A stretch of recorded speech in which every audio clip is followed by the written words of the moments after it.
Okay. అంటే కాంగ్రెస్‌కి మీరు ఆ స్థానం ఇచ్చారంటే ఇంకా బీజేపీ అనేది మీ లెక్కలో లేనట్టేనా? అంటే మీరు మళ్ళీ మళ్ళీ బీజేపీకి పోయినా బాగా ప్రేమ ఉన్నట్టుంది మీకు. బీజేపీ మతతత్వ పార్టీ అమ్మ. అటువంటిది ఆ విధ్వంసాలు, ఆ దాడులు, ప్రజలను వేరు చేయడము, మత చిచ్చు రగిలించడము, అశాంతిని నెలకొల్పడము, శాంతి భద్రతలకు విఘాతం కలిగించడము, దేశానికి కానీ, రాష్ట్రానికి కానీ, ఒక గ్రామానికి కానీ మంచిది కాదు. నేను కూడా అంబేద్కరిస్ట్‌ను, అదేవిధంగా దేవుళ్ళను మొక్కుతా, దేవాలయాన్ని నిర్మించిన, బైబిల్‌ను నమ్ముతా, ఖురాన్‌ను నమ్ముతా. నేను ఒక సెక్యులర్ వాదిని. ఎందుకంటే మన రాష్ట్రం, మన దేశమే సెక్యులరిజానికి నిలయం. అటువంటి సెక్యులరిజాన్ని కూలదోయాలి, భ్రష్టు పట్టించాలని కుట్ర చేస్తున్నటువంటి బీజేపీ పార్టీ గురించి ఎంత తక్కువ మాట్లాడుకుంటే అంత మంచిది. మనందరికీ కూడా తెలుసు, వేల ఏళ్ళుగా మనము హిందూ ధర్మాన్ని, సనాతన ధర్మాన్ని విశ్వసించి నమ్మేటువంటి వాళ్ళు ప్రతి ఒక్కరు కూడా పండితులను శుభకార్యాలకు ఆహ్వానించడము, అదే మాదిరిగా వారి ఆశీర్వచనాన్ని శతమానం భవతి సర్వే జనా సుఖినో భవంతు లోకా సమస్త సుఖినో భవంతు అని వేల ఏళ్ళుగా మనం ఈ ఆశీర్వచనాన్ని ఈ పదాల రూపంలో పొందుతూ ఉన్నాం.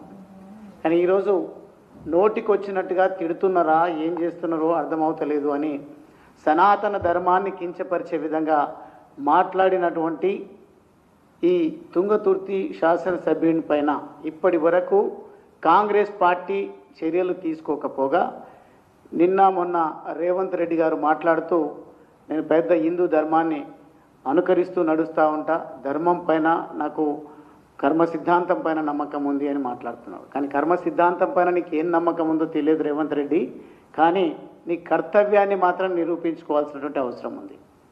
నీ కర్తవ్యం ఈరోజు సమాజాన్ని భ్రష్టు పట్టిస్తున్నటువంటి, సనాతన ధర్మాన్ని కించపరుస్తున్నటువంటి, నీతో పాటుగా కలిసి పనిచేస్తున్నటువంటి శాసనసభ్యులు మాట్లాడుతున్నటువంటి విధానం పైన ఇప్పటి వరకు స్పష్టత ఇవ్వకపోగా ఈ పంచాయతీని పూర్తి స్థాయిలో ప్రజలపైన రుద్దేటువంటి ప్రయత్నం చేస్తూ ఉన్నారు. ఇప్పటికే భారతీయ జనతా పార్టీకి సంబంధించినటువంటి మా నాయకులందరూ కూడా హిందూ ధర్మాన్ని, సనాతన ధర్మాన్ని, అదేవిధంగా భారత రాజ్యాంగం పైన విలువలు కలిగినటువంటి ప్రతి ఒక్కరు కూడా ఈ మాటలను ఖండిస్తూ ఉన్నారు, ఈ పనికిరాని పద్ధతులను ఖండిస్తూ ఉన్నారు. కానీ ఇప్పటి వరకు కాంగ్రెస్ పార్టీలో ఉలుకు పలుకు లేకపోవడం అనేది శోచనీయం, బాధాకరం. ఈ సందర్భంగా ఇప్పటికే మా మిత్రులందరూ కూడా చాలా మాట్లాడారు. అర్హత లేనటువంటి వాళ్ళపైన ఎక్కువగా మాట్లాడడం సబబు కాదు. కానీ రేవంత్ రెడ్డి మంచికో చెడుకో, ప్రజలకు తెలిసో తెలియకనో, ఆయన ఇచ్చినటువంటి అలవి కానీ హామీలకు మోసపోయో కాంగ్రెస్ పార్టీకి ఓట్లేసి కాంగ్రెస్ పార్టీని రాష్ట్రంలో అధికారంలోకి తీసుకురావడం జరిగింది. కానీ ఈ పార్టీ రెచ్చగొట్టే ప్రసంగాలు చేసేటువంటి వాళ్ళపైన, ధర్మాన్ని వ్యతిరేకిస్తున్నటువంటి వాళ్ళపైన, భారత రాజ్యాంగ విలువలను కాలరాస్తున్న వాళ్ళపైన చర్యలు తీసుకోకపోగా ఈరోజు రేవంత్ రెడ్డి గొప్ప గొప్ప మాటలు మాట్లాడుతున్నాడు. మూసీ ప్రక్షాళన పేరిట పేద ప్రజలను పూర్తిగా రోడ్డున పడేసినటువంటి పరిస్థితిని మనం చూస్తూ ఉన్నాం. ఈరోజు చేయాల్సింది ప్రక్షాళన మూసీని కాదు, నీ నోటిని నువ్వు ప్రక్షాళన చేసుకోవాల్సినటువంటి అవసరం ఉంది. నీతో పాటు కలిసి పనిచేస్తున్నటువంటి ఎన్నికైన ప్రజాప్రతినిధులమని చెప్పుకుంటున్నటువంటి వాళ్ళ నోళ్లను ప్రక్షాళన చేయాల్సినటువంటి అవసరం ఉంది. కొంత ధర్మాన్ని పాటించాల్సినటువంటి అవసరం ఉంది. రాజ్యాంగ విలువలను పరిరక్షించాల్సినటువంటి అవసరం ఉంది. కానీ ఏదో పట్టనట్టుగా గొప్ప గొప్ప మాటలు నేను మాట్లాడుతూ పోతే ప్రజలు వింటున్నారు. నాకు కొంతమంది భజన పరులు ఉన్నారు, వాళ్ళ మాటల వల్ల నేను ఒక నాయకుడిగా కొనసాగించవచ్చు అనే భ్రమలో రేవంత్ రెడ్డి బ్రతుకుతున్నట్టుగా పలు సందర్భాల్లో మనం గమనిస్తూ ఉన్నాం. యూనివర్సిటీకి వెళ్ళి ప్రొఫెసర్ల మధ్యలో, వైస్ ఛాన్సలర్ల మధ్యలో పంచాయతీలు పెడతా ఉన్నాం. వాళ్ళను వాడుకొని ఓటు బ్యాంకు రాజకీయాలు చేస్తూ ఉన్నాం. అదే మాదిరిగా మొరిగే కుక్కలను సమాజం పైన వదులుతూ ఉన్నాం.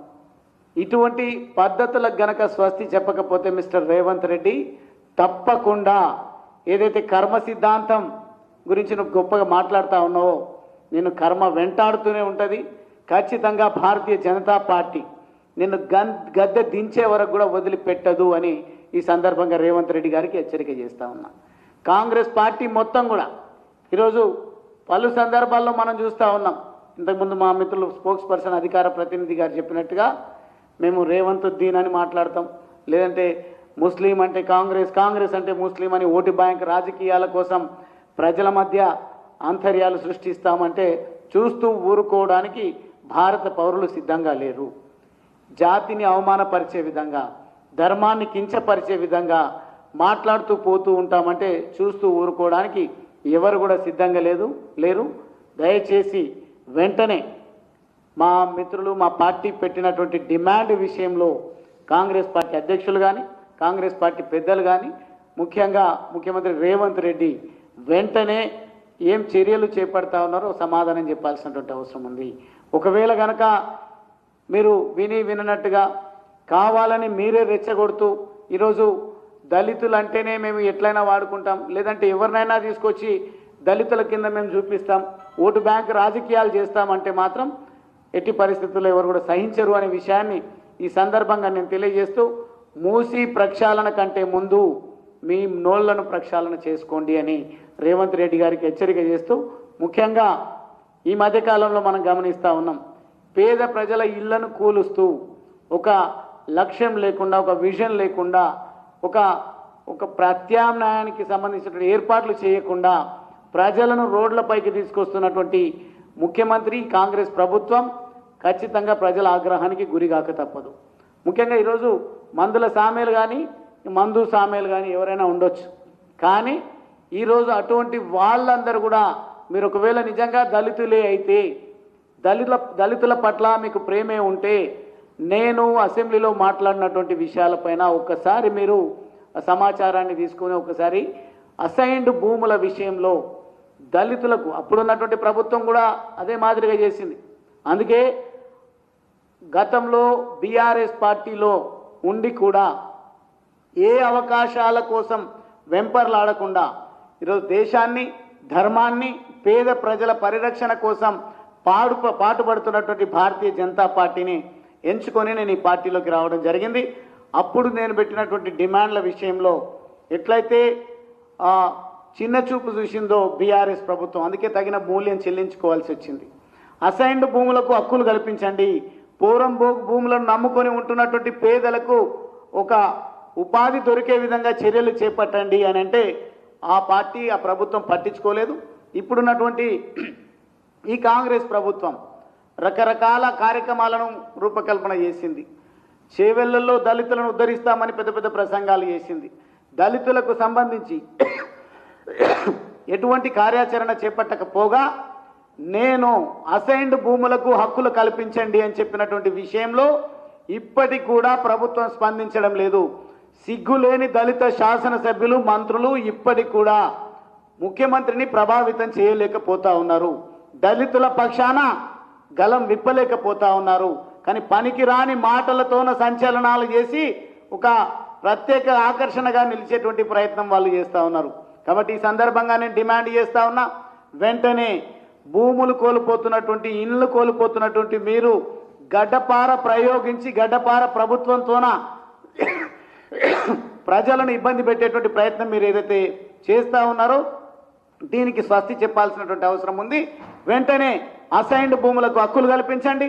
అదేవిధంగా మూసీ రివర్ ప్రక్షాళన పేరిట రోడ్డున పడుతున్నటువంటి కుటుంబాలను ఏ పద్ధతిలో ఆదుకుంటున్నారో మీరు ప్రజలకు సమాధానం చెప్పాలని ఈ సందర్భంగా ప్రభుత్వానికి హెచ్చరిక చేస్తూ, మరొకసారి ఇటువంటి మాటలతోన ప్రజల్లో గందరగోళాన్ని సృష్టించేటువంటి ప్రయత్నం చేస్తే మాత్రం చూస్తూ ఊరుకునే ప్రసక్తి లేదు అని హెచ్చరిక చేస్తూ, వెంటనే ఈ విషయంలో ప్రభుత్వం ప్రత్యేకంగా ముఖ్యమంత్రి రేవంత్ రెడ్డి స్పందించి మందుల సామేలను బర్తరఫ్ చేయాల్సిందిగా నేను డిమాండ్ చేస్తాను.